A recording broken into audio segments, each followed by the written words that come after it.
የአብሮት ቤተ መጻሕፍት በክቡር ጠቅላይ ሚኒስትራችን ሀሳብ አመንጭነት ገንብተን ለከተማው ነዋሪዎች፣ ለአንባቢዎች፣ ለተማሪዎች፣ ለተመራማሪዎች እንወካል 4 ዓመት ሞላው። በእነኚህ የ4 ዓመት አገልግሎት ዘመኑ በሚሊዮኖች የሚቆጠሩ የከተማችን ተማሪዎች፣ ተመራማሪዎች እንዲሁም በተለያዩ የስራ አጋጣሚ በከተማችን የሚኖሩ የውጭ ዜጎች ሳይቀሩ አገልግሎት ሲያገኙበት ቆይተዋል። ትልቅ የከተማችን የእውቀት ማዕከልም ሆኖ አገልግሏል። ከዚህም ባለፈ ለተማሪዎች፣ ለትምህርት ቤቶች፣ ለተለያዩ የስልጠና ማዕከላት ከግማሽ ሚሊዮን በላይ የሚሆኑ መጻሕፍቶችና የህትመት ውጤቶችን ለመደገፍ የበቃ ተቋም ለመሆን ችሏል። በጥቅሉ የአብሮት ቤተ መጻሕፍት ለተማሪዎቻችን በተለይ ለአንባቢያን የንባብ ባህል እንዲዳብር በርካታ የእውቀት ልውውጦች እንዲሆኑ ከዓለም ጋር ደግሞ በእውቀት መገናኘት እንዲቻል ትልቅ ድልድይ ሆኖ የአገልግሎት መስጫ ማዕከልም ሆኖ እያገለገለ ይገኛል። በቀጣይ ዓመታት ደግሞ እስካሁን ድረስ ካገለገለው በላይ አገልግሎቱን በማላቅ ከፍ ባለ ደረጃ ለማገልገል ራሱን በማዘመን በቴክኖሎጂ ታግዞ ከብዙ የእውቀት ማዕከላት ጋራ በሀገር ውስጥ ብቻ ሳይሆን ከዓለም በሚያገናኘው ደረጃ ራሱን በማደራጀት ዛሬ እነሆ አዳዲስ የቴክኖሎጂ ውጤቶችን ለአገልግሎት አብቅቷል። የሰራችሁ በዚህ ውስጥ ድጋፍ ያደረጋችሁ ጥረት ያደረጋችሁ የአብሮት ሰራተኞች፣ የቴክኖሎጂና ኢኖቬሽን ቢሮአችን ከኢንሳ ከአርቲፊሻል ኢንተለጀንስ ከኛ ጋር ሲሰሩ የነበራችሁ እንዲሁም ለዚህ አገልግሎት መብቃት በርካታ ወጣት ተማሪዎች ተሳትፎ አድርጋችኋልና በራሴም በከተማ አስተዳደሩ ስም እጅግ አድርጌ ላመሰግናችሁ እወዳለሁ። ዛሬ ይፋ ያደረግናቸው ወይም ስራ ያስጀመርናቸው ሲስተሞች አንደኛውና የመጀመሪያው የተቀናጀ ቤተ መጻሕፍት አስተዳደር ስርዓት ነው።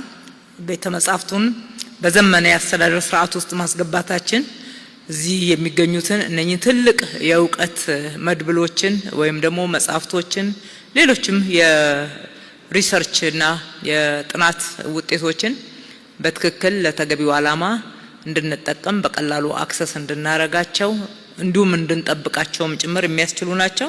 ሁለተኛው ዲጂታል ቤተ መጻሕፍት ነው። ሶስተኛው የምርምር መድረክ ይሆናሉ ማለት ነው። እነኚህን አጠቃላይ ለአገልግሎት በምናበቃበት ጊዜ ተመራማሪዎች ለስራቸው አስፈላጊ የሆኑ መረጃዎችና ጥናታዊ ጽሁፎችን ባሉበት ሆነው ያለምንም ውጣ ውረድ ጊዜ ብክነትን ሳያስከትል እንዲያገኙ ምቹ ሁኔታን የሚፈጥር ይሆናል። ከዚህም ባለፈ ታሪካዊ ሳይንሳዊ ሰነዶችን በዲጂታል ጥበቃ አቅም ደረጃ ከፍ አድርገን በመጠበቅ ቅርሶቻችንንም ጠብቀን በክብር ከትውልድ ትውልድ መቀባበል እንድንችል ማሸጋገር እንድንችል የሚጠቅመን ይሆናል። በአመት እስከ 1.8 ሚሊዮን ድረስ ተጠቃሚዎች ያሉት የአብሮት ቤተ መጻሕፍት ለማዘመን የምናደርገው ጥረት መዲናችንን ብሎም ሀገራችንን የብልጽግና ጉዞዋን በተሳካ ሁኔታ በእውቀትና በቴክኖሎጂ አግዛ ለማሸጋገር የምታደርገው ጥረት አካል ተደርጎ ይታያል። የሀገር ግንባታ በጽኑ መሰረት ላይ ለማቆምና በእውቀት በጥበብ ለማገዝ ጥረት ለሚያደርጉም ደግሞ እነሆ ይሄ ትልቅ ስፍራ ነው። ቤታችሁ ነው፣ ተገልገሉበት፣ አብራችሁን ስሩ ማለት እንወዳለን። በከተማችን የምንገነባው መሰረተ ልማቶች ለወጣቶች፣ ለተማሪዎች፣ ለተመራማሪዎች ተደራሽ እንዲሆን እውቀት ለሀገር ግንባታ መዋል እንዲችል እንዲሁም ከዛ አልፎ ከዓለም ጋራ እንዲያስተሳስረንና ደረጃችንን ከፍ በማድረግ ተወዳዳሪ እንዲያደርገን ወሳኝ ነውና ይሄ ትልቅ እድል ለሁላችንም የተከፈተ ነው። የተለየ መስፈርት የለውም። የቤተ መጻሕፍቱን የአስተዳደር ሕግ ጠብቆ መጠቀም ብቻ ይጠበቅብናል። መጠቀም ብቻ ሳይሆን ደግሞ አስተዋጽኦ ማድረግና ለሀገር ያላችሁን እውቀት እዚህ ስፍራ ላይ እንድታቀርቡ ቤታችሁ ነው፣ ተጠቀሙበት ማለት እወዳለሁ። እንደዛሬው አይነት አብሮት ቤተ መጻሕፍት የተገነቡ ቴክኖሎጂ ፕሮጀክቶችን እና ሌሎች በከተማችን የተገነቡ መሰረተ ልማቶች የሁላችንም ናቸው። እንጠብቃቸው፣ እንጠቀምባቸው የሚለውን ደግሜ ማሳሰብ እወዳለሁ። እንደገና እንኳን ለአራተኛው ዓመት አደረሰን አደረሳችሁ። አገልግሎቱን በላቀ ሁኔታ ከፍ አድርጋችሁ እንድትጠቀሙበት እንደምታደርጉት ያለኝን እምነት መግለጽ እወዳለሁ። መልካም ቀን። ፈጣሪ ኢትዮጵያና ሕዝቦቿን ይባርክ።